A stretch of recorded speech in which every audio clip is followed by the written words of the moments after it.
I bring my thoughts with a huge amount of humility and a huge amount of interest in what you're doing. This is our Funambulist logo. As you can see, Karachi is over there. How we have for such a long time been so complicit in this planetary ecocide. Clearly, if it needs to be one group of people to the detriment of every others, it will always be like for the political struggles themselves. But for some reason, we have decided to disrupt that ecological balance way more than any other species. Think of ecology in the least technocratic way, the way indigenous nations have been cultivating a certain relationship to their direct environment. And reflecting on overconsumption and things like that. This could be an interesting thing to look at. Like our project is focused around this idea of wonder. When you say other people or the audience or something like that, who are we talking about?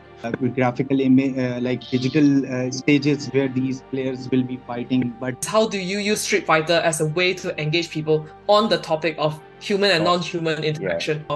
Imagine, for example, if you played the game by holding leaves of a plant, rather than a joystick. We are just talking to them about all the species in the mangroves. Turns out it was a 16-year-old boy who cut the tree away, and it caused a huge nationwide outcry about this vandalism.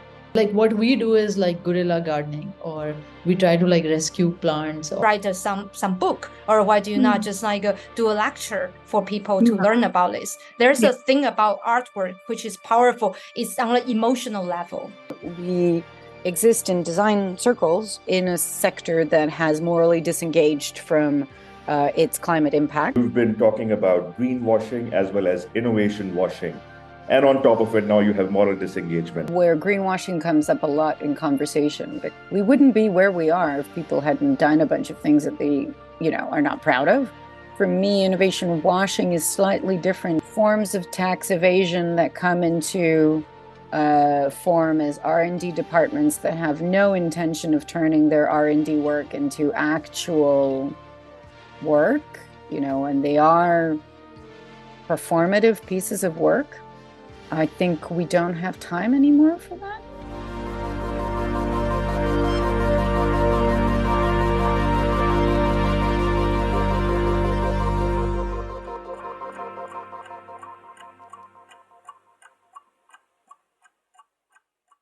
Hello and welcome everyone. This is one of our last guest sessions for this artistic research residency, Reveries of an Urban Dreamland.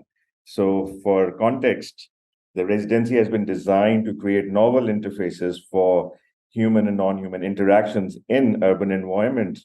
We have it's a very special guest with us today, and there is some very strong association with urban environments and her practice. And when it comes to her practice, either you'll find her in the mangroves or in the mountains or in the zoo or somewhere in between. So, and one of the things that makes her special for the residency is that she documented one of the most important works based on the lives of an architect who was shot dead in Karachi because for various reasons, the kind of urban complexities she was trying to document and she was trying to address. And that is by far the most influential document in the form of documentary that exists. Besides that, she's been covering non-human lives, marine life, and other forms of interventions in various in public environments. And she has been the co-founder of PAWS, Pakistan Animal Welfare Association for Animals. That's right, Mahera? Pakistan Animal Welfare Society. So, and currently she's busy with a very special work. She's been trying to focus on this Himalayan bear caged in Karachi Zoo for quite a long time, and she's making sure that the bear reaches back to its original destination. So thank you very much, Mahera, for joining us. We have with us Usman, who is artistic director of the residency, very special collaborator, friend. Along with him is Ling. Ling has been very interested in non-human forms. But what connects this residency and our guest speaker is that Usman and Ling, they've been very focused on rewilding, which has been one of your favorite subjects as well lately. So over to you, Mahera, and let's hear from you what you've been up to. No, thank you, Taqi, for your very warm welcome. It's lovely to be here and meet all of you guys.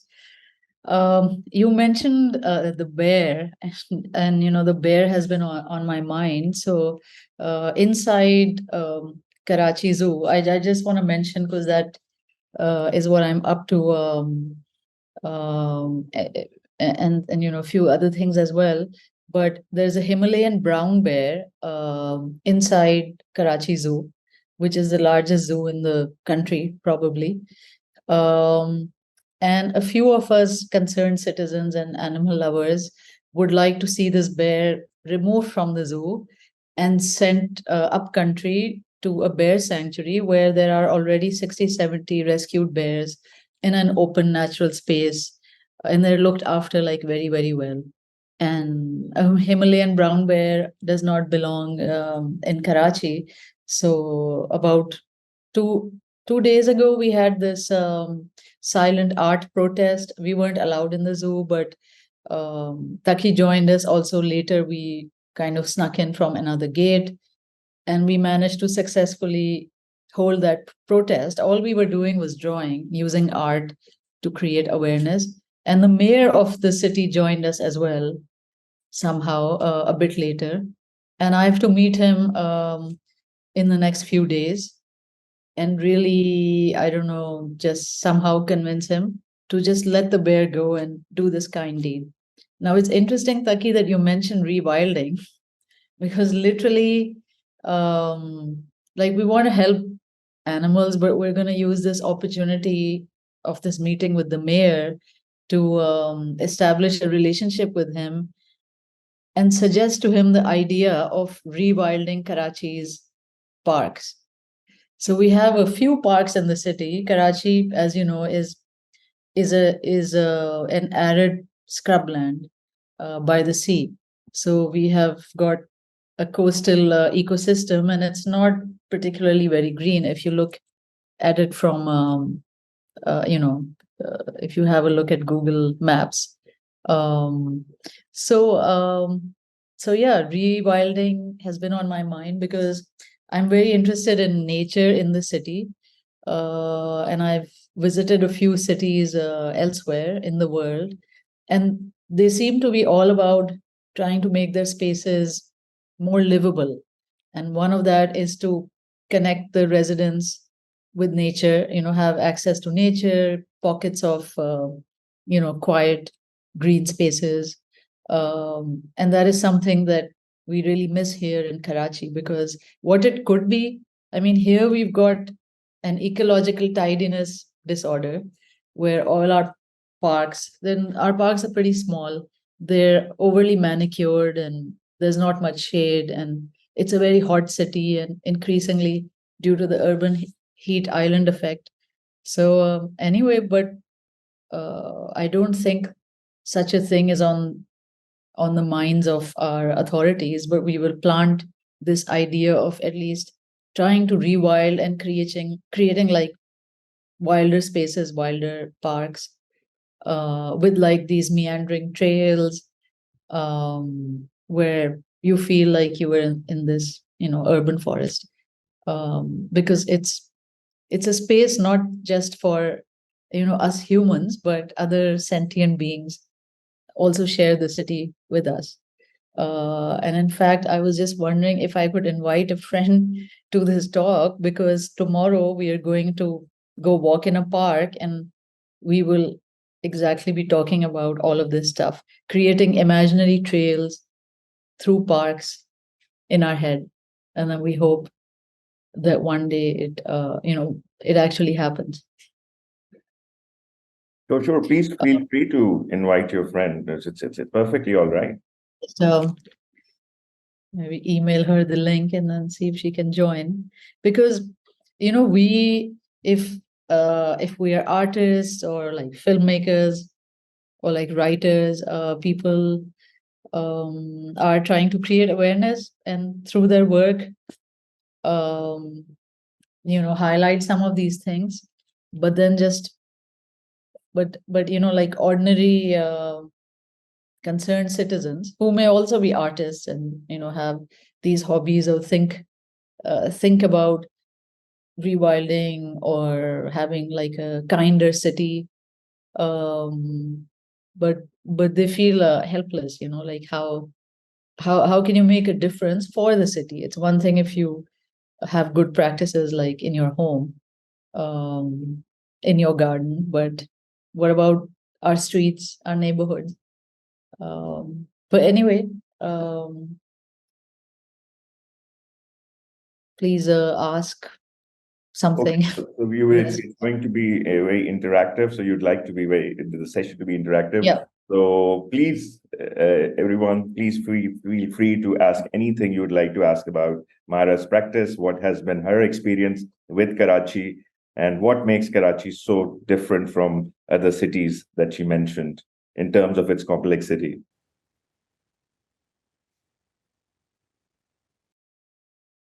So my question with Mahera, first, let me just start off with first one.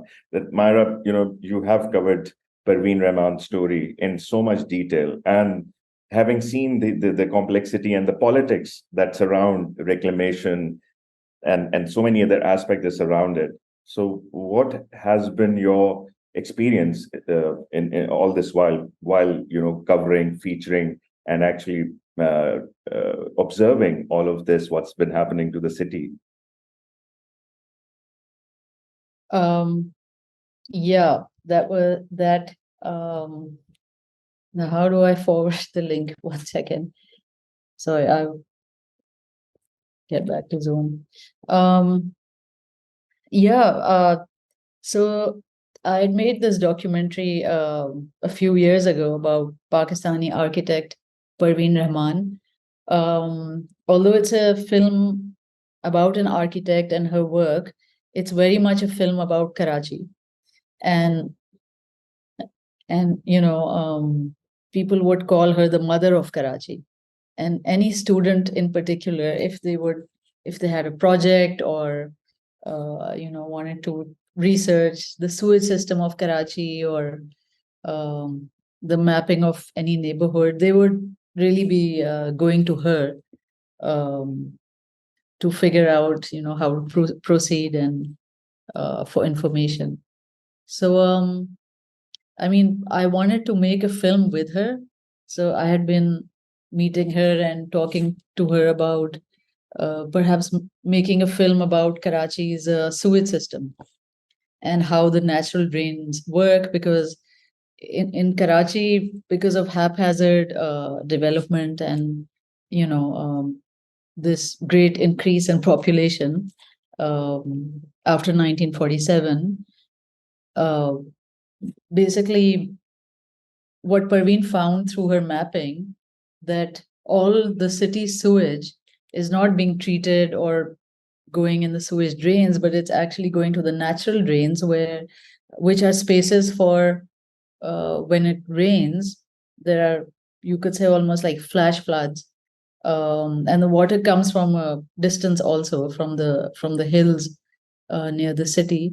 But now all those natural drains are choked with sewage, and so the streets turn into rivers. And it's all very complex and it's very, very interesting. And increasingly, Karachi has been flooding more and more after the rains.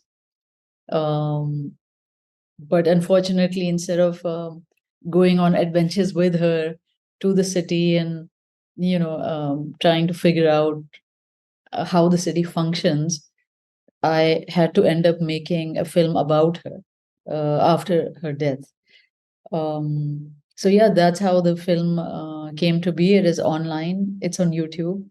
And after watching the film, you can get a good understanding of the city, its natural spaces, its built spaces, and how she worked with communities.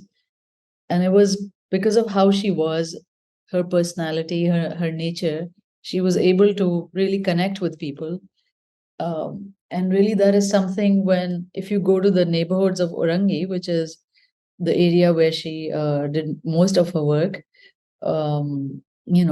people talk about her very warmly. And I don't think there's anyone like her in the city. I mean, she was really one of a kind. And so after discovering all that she worked on, one gets a real sense of loss, because it's a real loss for the city. She should have been like the mayor of this city. Then she, I mean, you would have seen a lot of good things happen in the city. Here, it's not easy to initiate or carry out any good projects. It's always a struggle. So yeah, that was a film that I made a few years ago. And Parveen also loved nature and birds and animals, and I've put that in the film as well. And currently, just this evening, I was thinking the winter is coming up. Karachi's weather is really nice. It will be nice in the next coming months. That I want to just use those months to film my next documentary, which is about nature in the city. So it's about all these little pockets of nature, and it's like the life that you don't really see or notice, because it's a big city, and and we're busy with our lives, but we try to find we try to enjoy the spaces around us, however small, where you can connect with nature. So anyways, thank you, Mahera. Just for context, yeah, I think it's been almost a year. Something happened with the elephant there, and you've been watching that closely, and you've been involved in how the elephant lost its life. Yeah, there's the whole elephant thing as well. We went to court for that, to try and get the international veterinarians to come and do an independent health assessment. So that's been going on for like 2 years. Then the poor elephant died, and the zoo is responsible for that. So yeah, the elephant story is a long story, but the mayor is not signing an MOU with the international NGO just because he put some terms and conditions, and he's just not signing it. So therefore, the elephant is still in the zoo. She has to be shifted.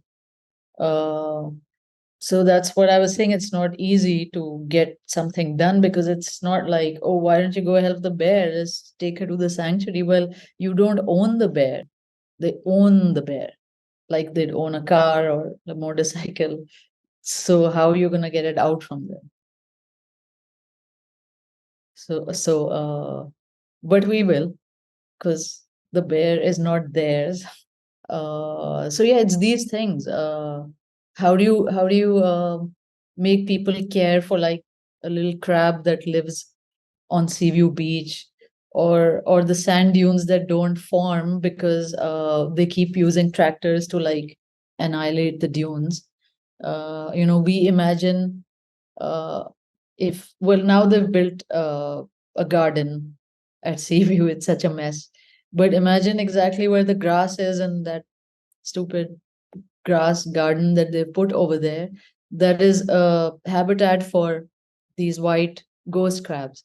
And so if you let, like, you could see that after COVID, if you let the sand dunes form, and then you'll have all the beach grasses and creepers and all this coastal vegetation on the sand dunes. And then you will see, I can take you to like one sand dune area where there's like hundreds of crabs that are like this big, and they they burrow in, and then they leave little like piles of sand, and you can see them from like here to there in the distance.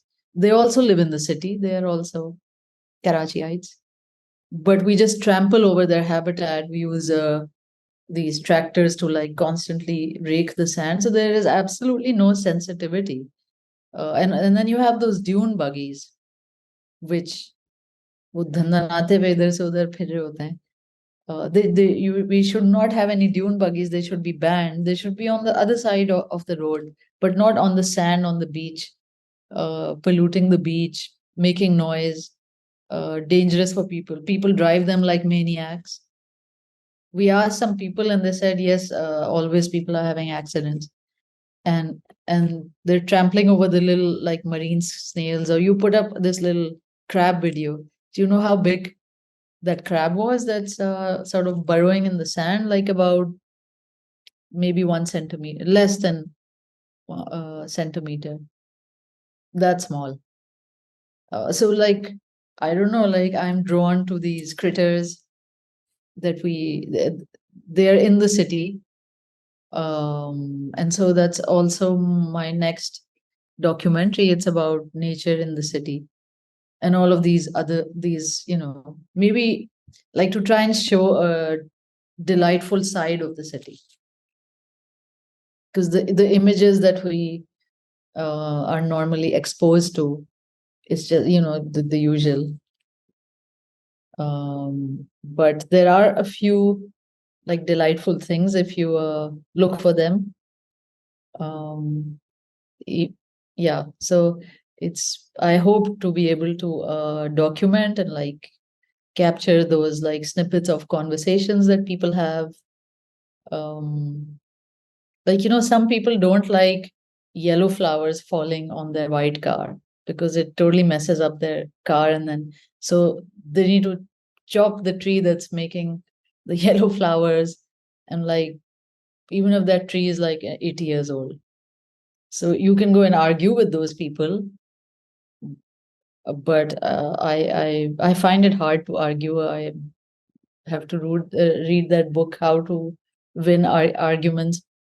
There's a book like that, because one guy, like just our neighbor, like I can see the tree from my window, this fabulous tree where I've seen like 50-60 purple sunbirds on it when it flowers. It's a Lebec tree, but they chopped down like 80% of the tree, so only 20% is left, like chopped, hacked it. I filmed it from my house, and I've made many small like bird watching wali videos.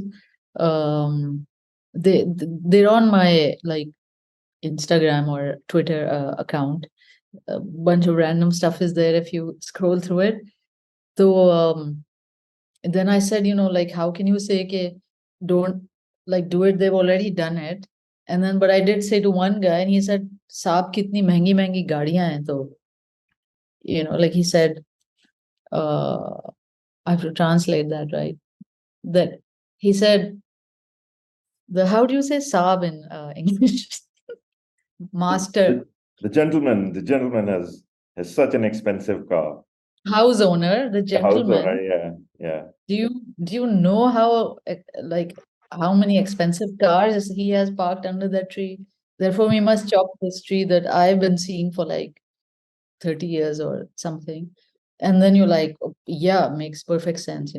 Please go ahead, chop the tree down. So that tree was right in front of my house, across the street. So my grief at things that go wrong in the city like starts like right here from when I'm sitting at home, because I know how important that tree was. That tree was home to like parrots and kites, and now it's just not there. There are like 2 branches. So मैं कितना अफसोस करूं उस पे, like how much can I feel sad about that, or about the bear that is like a 45-minute drive from my house.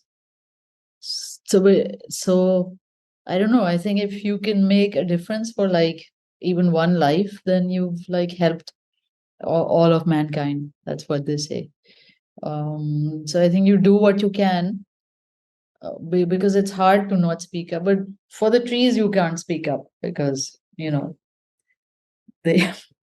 It's in fact I think trees would feature heavily in this documentary, or I make a separate one about trees in the city, because the people of Karachi hate trees, especially if they give any shade, because they also so I want to make like this funny documentary on just people, because these are the conversations I have when we walk in the neighborhood or when I talk with friends and they tell these stories. And so I've come to the conclusion that imagine a funny documentary where people are really getting worked up about trees and stories around like trees and actually showing them, like this awful god awful date palm. We have a little neighborhood park and someone's plonked like 3 grown date palms. It's been like a year. They're very much dead, but they're still there, sticking out like sore thumbs. And I hate that park, but I go there. It was a park made by neighbors, people in the neighborhood. But I started it, but they threw me out because it was gonna be a bit wild. So it was kind of wild park, but people can't stand that. So if you even try to do something for your community, like increase the biodiversity, plant native, like isme to kaate hain, this tree has thorns, this tree is in the middle, this doesn't like look good, but they'll plonk the date palms that they've spent, I don't know, 40,000 rupees on. And then a friend of mine who's a gardener from California, she was visiting and she would have her evening tea there, and eventually she's also started getting bothered by all the wrong gardening practices, like this highly overly manicured park with 3 dead date palms. So she asked some random person who happened to be standing there, who couldn't care less, but she asked him, well, why have you planted these, like these date palms, and they're also dead now? And the guy, I mean, they look dead. And the guy's like, he didn't plant them. He's like, no, they're not dead. And then they had this whole argument about, he's like, never in my life have I ever seen a dead date palm. I'm like, this city is full of dead date palms. And then my friend was arguing. It was so funny because I told my friend later he didn't plant them. He doesn't even know. He probably didn't even know there's a tree behind him that's dead. So I think these conversations are like so funny, and I like to document things.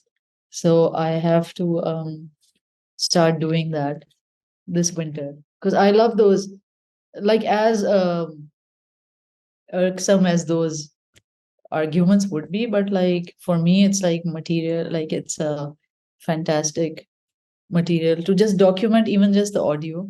Thank you, Mahera. I think Sunila has a question, and thank you, Ling, for this fantastic link regarding this tree and the mourning that surrounds this tree. Can you say a few things about this, Ling? Because while we are on the topic of trees.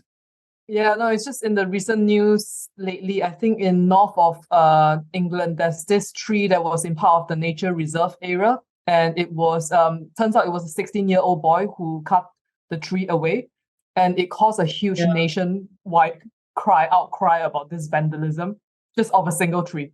So it's just interesting if you think about the balance between just how much people care about things, but it's always that it is in the view of someone that also it has to be in the view of the right people, in the sense this is a middle working class white British people's interests, so they kind of raise a lot of backlash about this, and this causes nationwide news about it. So it's just just in reaction to what you were saying about just how people are not paying attention to this, but it's really about who are the ones that's paying attention to it. And sometimes just even one single person like the mayor who saw this and they say something, it can cause an outcry nationwide. So it's sad that this is not being given more attention to, but as what you were saying. But yeah, I think just on the other hand, in England, that's what's happening now.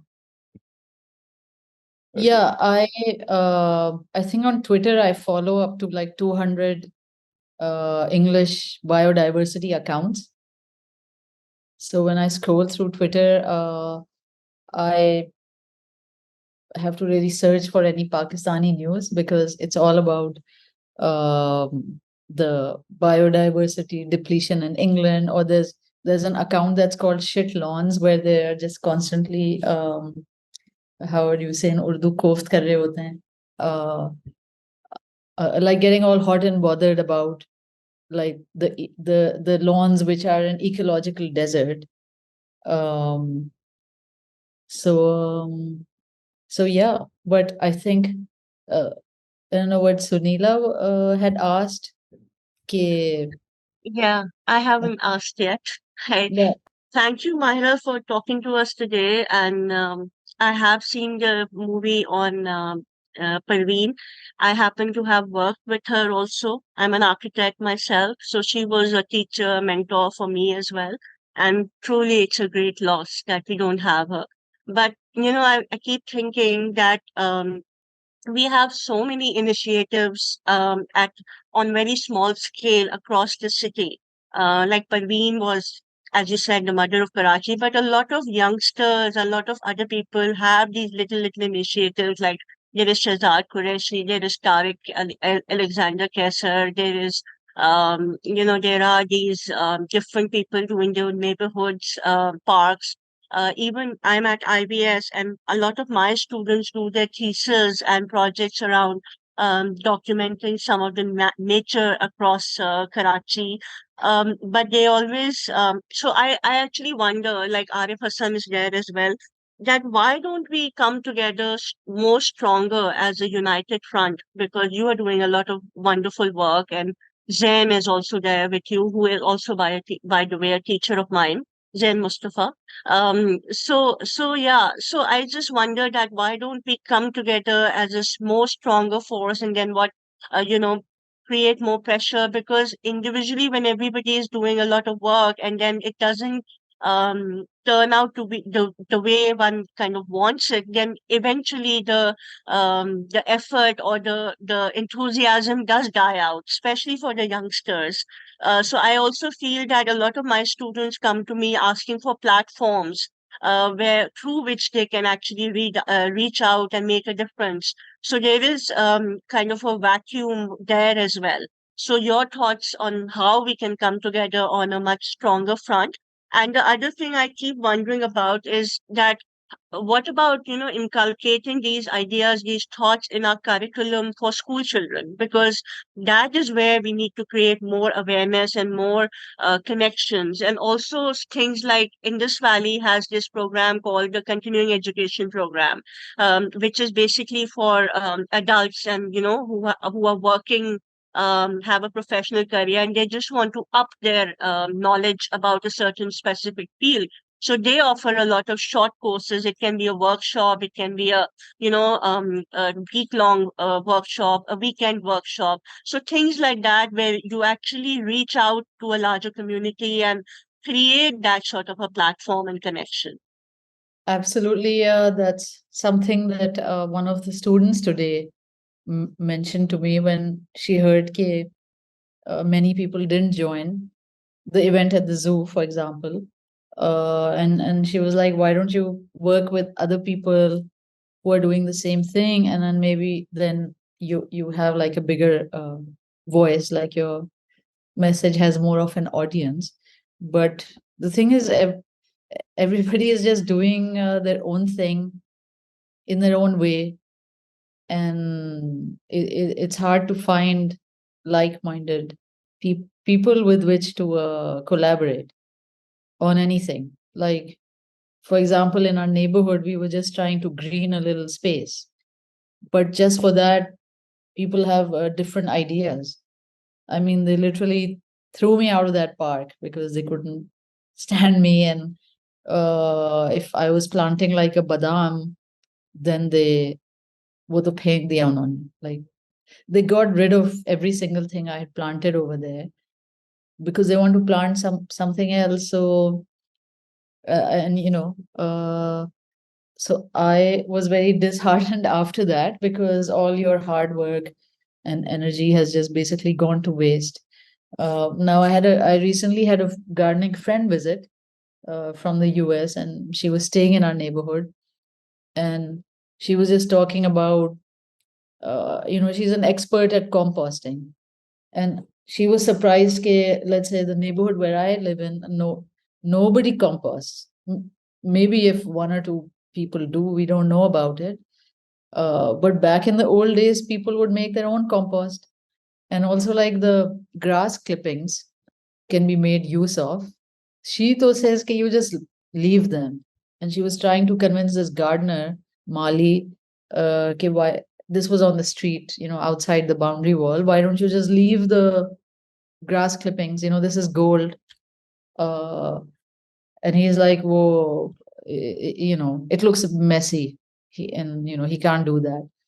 And in fact, we were walking on the street, and she saw some grass clippings, and so she picked them up and she just spread them out over the cut grass.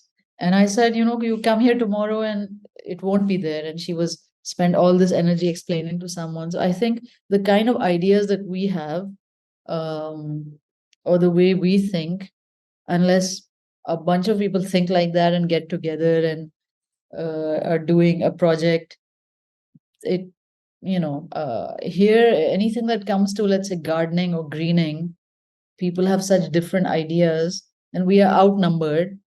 That how do you? It's something that we're still trying to figure out.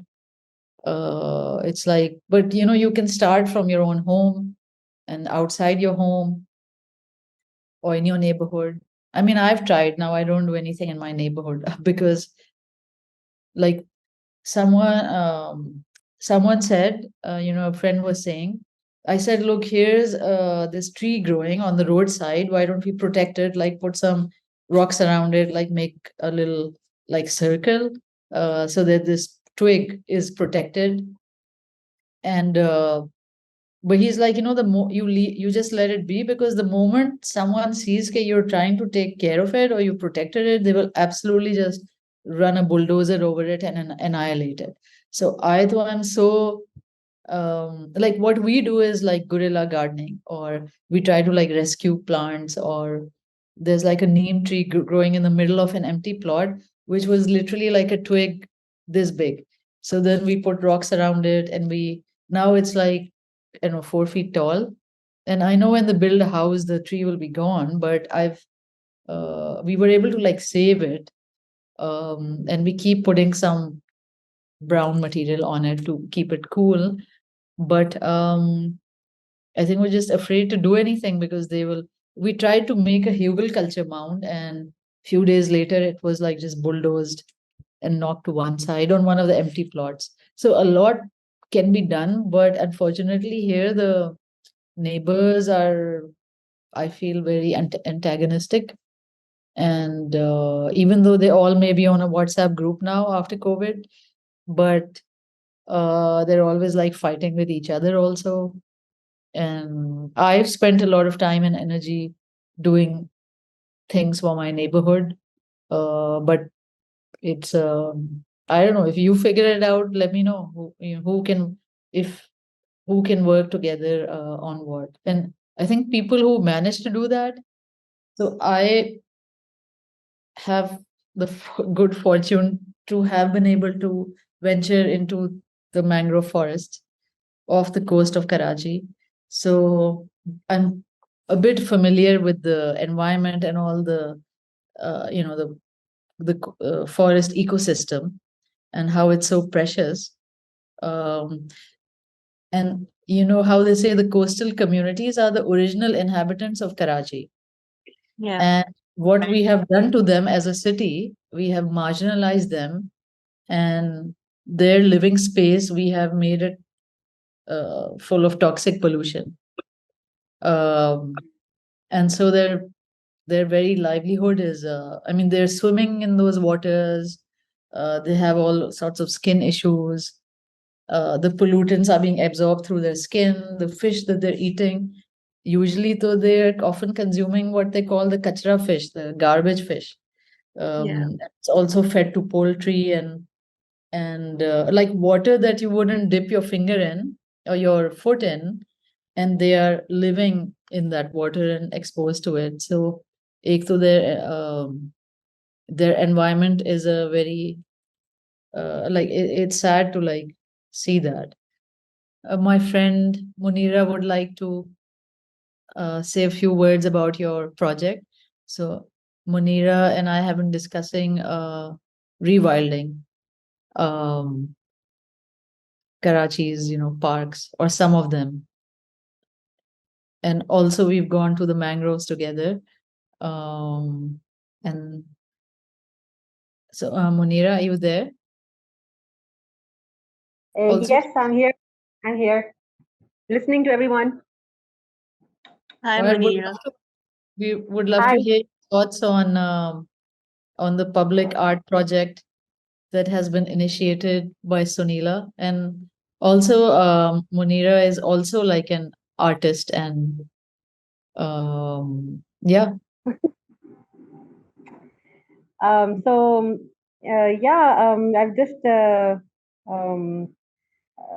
as Mahera said, we've ventured into the mangroves together, and it was a really amazing experience because, first of all, the existence of these islands, it's eye-opening. It's a whole different world out there. It's mud, it's crabs, it's snails, it's camels, it's mangroves, and it's like an other world. It's otherworldly being there, and it's definitely something that's part of our landscape. It's Karachi we're talking about, and but also eye-opening because as Sunila said, people are part of this ecosystem. People are part of this natural environment. But they are so ill-equipped to deal with the ecological disasters that are unfolding as we speak. So that was my observation in the mangroves on Bandal Island and all the surrounding islands. So we have 9 islands surrounding Karachi, and we never in also in terms of the master planning and the strategic plans for Karachi, they are never talked about, and they are never looked at.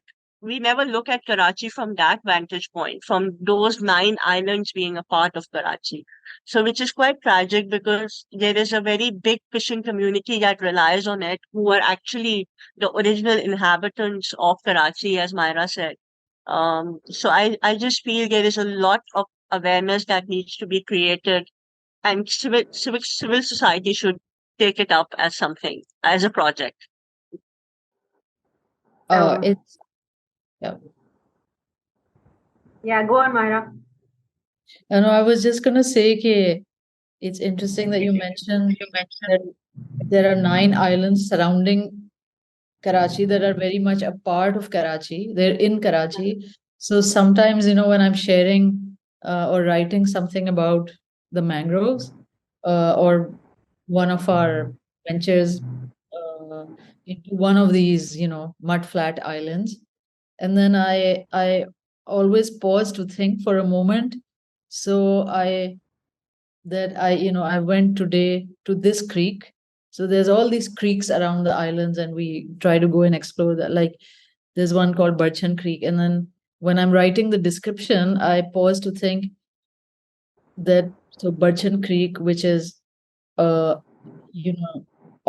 the coast of Karachi, like is it outside Karachi? Is it in Karachi? But then I think it's only a few people are going there.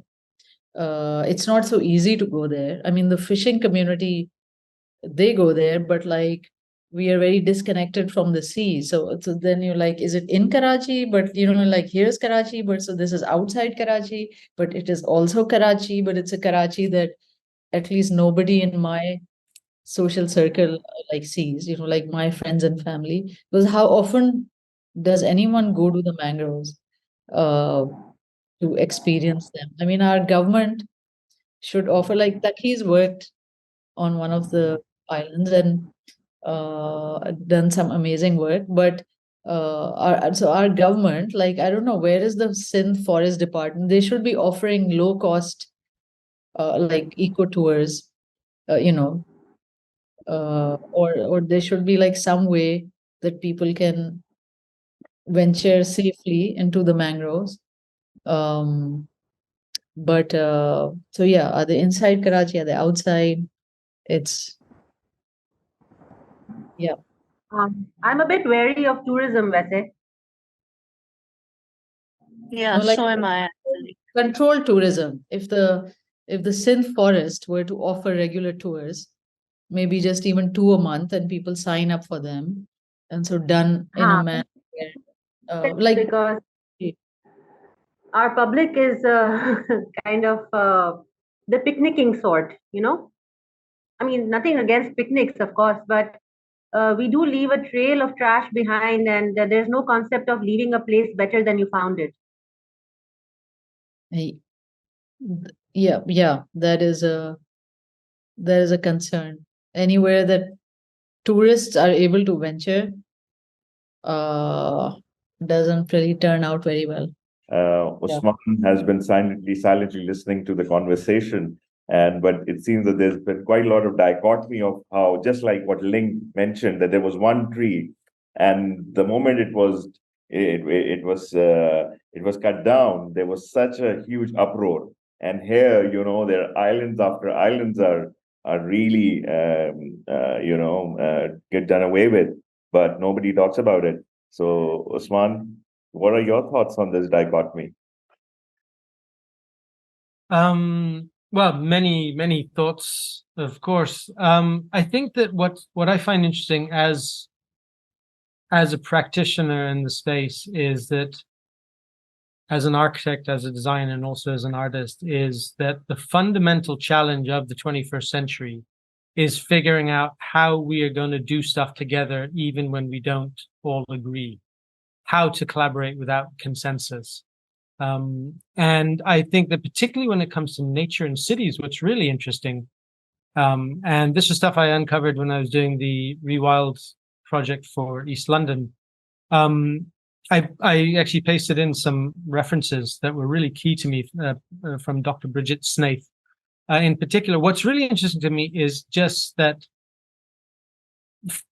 from a particular perspective, from a particular, let's say, educated middle-class perspective, the idea of nature and cities sort of makes sense, and if you look at it from even the scientific and even from the perspective of how are we humans going to survive this century, which needs all sorts of things, and we need to re-examine our approach to how we interact with the non-human natural world. We need to really improve biodiversity and all these things. All of that makes sense to increase nature in cities. But as everyone's kind of been referring to, we don't all agree on this, actually, when we look at it, because people from different backgrounds, different cultural backgrounds, the evidence that Dr. Snaith has assembled is, people from different ethnicities have a very different take on this. So the classic example in London, I don't know if this is similar in Karachi, it'd be very interesting to hear about this, but classic example in London is the wild meadow. Let's introduce a wild meadow into a park or into some bit of public space. If you're white and middle class, that sounds great. A bit of nature in the city, how lovely to see. There'll be increase of biodiversity. Let's stop mowing the lawns as well, because that's been shown to increase biodiversity, etc., etc.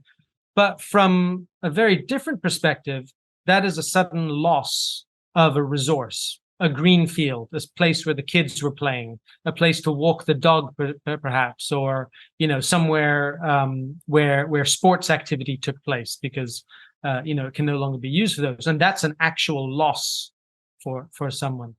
That now somehow those things need to be reconciled, and I think that's why, just coming back to my initial point, I think that is kind of the fundamental design challenge. It's not what was perhaps a 20th century model, which was form follows function. How are we going to design this structure? How are we going to design these details? I think 21st century is how are we going to design the interactions between people and actually also non-humans that are not necessarily on the same page. And just to mention, Ling and I had done this project, very, very quick project, a couple of weeks ago, which might tickle you a bit, on the topic of trees. We've been doing a series of projects trying to give a voice to trees so that they could talk back to us. And we kind of put together a citizen assembly where the trees could make decisions about the climate emergency. It turned out they really weren't that happy with us either. So, humans might not be in Karachi happy with trees in certain circumstances. The trees themselves have personalities, characteristics, idiosyncrasies, and they are pretty pissed off themselves. I bet. Yeah. Thank you for these thoughts, Usman. And but Usman and Ling would be visiting Karachi in coming weeks, so it'd be great to catch up with Mahera and Munira as well. And but thank you for wonderful overview, Mahera. And Mahera, just one of the last questions, that because what Sunila was mentioning, that the school was set up by Navy, but all of these areas are highly politicized. And there are people with, of course, the community is like one of the strands, but around the community you've got KPT, you've got Coast Guards, you've got other power structures at play. So how you've been juggling with it, and what has been your strategy so far? When I heard who set up the school, I was like, well, no wonder there's not a single tree there.